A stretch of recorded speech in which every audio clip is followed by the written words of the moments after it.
Hello, my friends. It is Jennifer of Jen's Garden, and just a quick little video about gardening by the moon and kind of a seasonal.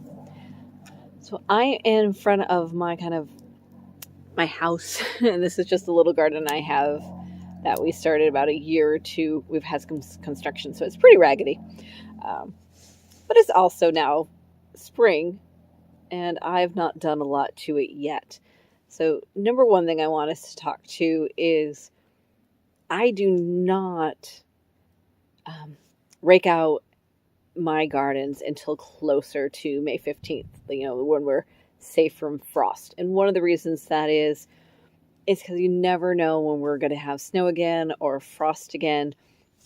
And I want to make sure all the beneficial insects have cover and such things like that. So though we had beautiful weather about 2 weeks ago that went up to the 60s, one day it might have been the 70s, I was like, no, don't do it, which was awesome because this Friday we had about 6 inches of heavy snow. It's gone. It all melted, but that could have done some damage to any delicate plants that might be just starting underneath the late leaves if I had raked everything, and definitely might have killed some beneficial insects or other little creatures hiding. I have a toad in this garden. My mother raked her garden on that side. I'm like, oh no, the toad doesn't have a home. But then I made the toad a home. I'm such a softie.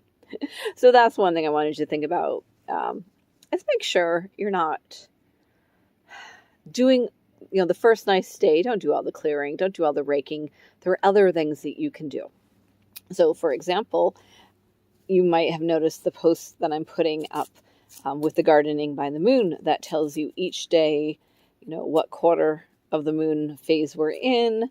Is it a waxing? Is it a waning moon? Where the moon is, and some, quick gardening things you could do. So I'm looking at this right now. This is a Montauk daisy, nothing medicinal that I know of. It's just purely decorative and has these beautiful white flowers at the end of summer going into fall, but it is straggly right now. So I really want to prune it.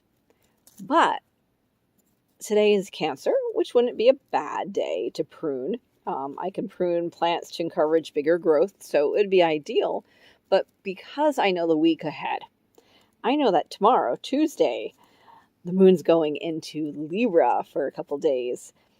And that is an ideal time to prune something you want it to be like the king or the queen of the garden, like for the best growth. So even though today is Cancer, it's going to be a good time to encourage growth. If I wanted to prune, I'm going to hold back on that and I'm going to do something else. So I'm going to prune this, get rid of those stragglies to promote bigger growth down there. So it just will look more fuller this fall. I'm going to do that tomorrow or Wednesday when the moon is in Leo. So again, these are the things that we can be doing to promote a healthier garden when we are gardening by the moon and thinking about what we can do seasonally, and not just like, oh, first nice day, let's go do something.